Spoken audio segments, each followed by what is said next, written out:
چاندنی رات کا ودا عنایا اور روحان کی پہلی رات شادی کی رونقیں ختم ہو چکی تھیں۔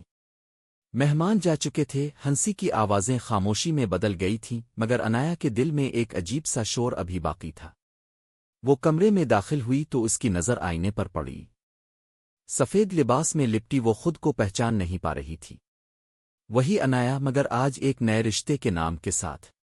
وہ آہستگی سے پلنگ کے کنارے بیٹھ گئی۔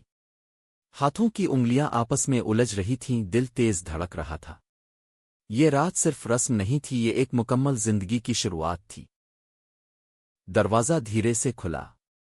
روحان اندر آیا۔ اس کے چہرے پر سکون تھا، مگر آنکھوں میں گہرائی۔ اس نے عنایا کو دیکھا تو چند لمحوں کے لیے رک گیا، جیسے اس لمحے کو یادوں میں محفوظ کرنا چاہتا ہو۔ عنایا! اس کی آواز نرم تھی، جیسے کسی نے آہستہ سے دل کو پکارا ہو۔ عنایا نے نظریں اٹھائیں، پھر فوراً جھکا لے۔ جی۔ روحان قریب آیا اور کرسی کھینچ کر اس کے سامنے بیٹھ گیا۔ اگر تم تھکی ہو تو ہم بات بعد میں بھی کر سکتے ہیں۔ عنایا نے ہلکی سی مسکراہٹ کے ساتھ سر ہلایا۔ نہیں، بس دل گھبرا رہا ہے۔ روحان نے اس کا ہاتھ تھاما۔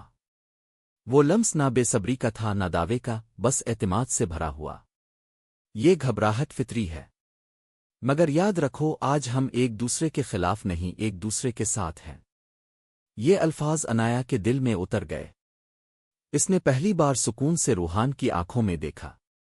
وہاں کوئی سختی نہیں تھی، کوئی مطالبہ نہیں تھا، صرف خلوص تھا۔ کمرے کی روشنی مدھم تھی۔ پردے ہلکی ہوا کے ساتھ ہل رہے تھے، جیسے رات بھی آہستگی سے سانس لے رہی ہو۔ روحان نے عنایا کے ماتھے پر ہلکا سا بوسہ دیا، ایک ایسا لمس جو حفاظت، احترام اور محبت کی علامت تھا۔ وہ دونوں پلنگ پر ساتھ بیٹھ گئے۔ باتیں شروع ہوئیں۔ بچپن کی یادیں، ادھورے خواب، اور وہ سب کچھ جو آج تک کسی سے نہ کہا گیا تھا۔ عنایا ہنستے ہنستے خاموش ہو گئی۔ مجھے ڈر لگتا ہے کہ میں اچھی بیوی بن پاؤں گی یا نہیں، روحان نے مسکرا کر کہا۔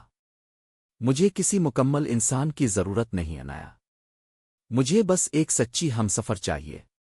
یہ سن کر عنایا کی آنکھوں میں نمی آ گئی۔ اس نے دھیرے سے اپنا سر روحان کے کندھے پر رکھ دیا۔ یہ لمحہ مختصر تھا، مگر اس میں پوری زندگی کا وعدہ چھپا تھا۔ رات گہری ہوتی گئی۔ خاموشی اب بوجھ نہیں رہی تھی، وہ ایک خوبصورت احساس بن چکی تھی۔ دو دل ایک دوسرے کی موجودگی کے عادی ہو رہے تھے۔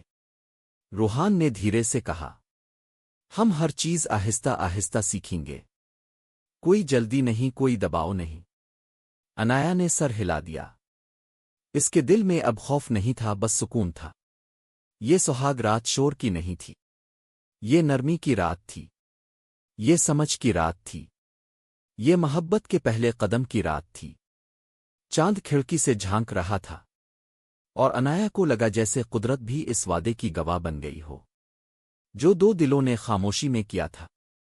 اختتامیہ احساس۔ یہ کہانی صرف ایک رات کی نہیں، یہ دو روحوں کے قریب آنے کی کہانی ہے، جہاں محبت نے آہستہ آہستہ خوف کی جگہ لے لی۔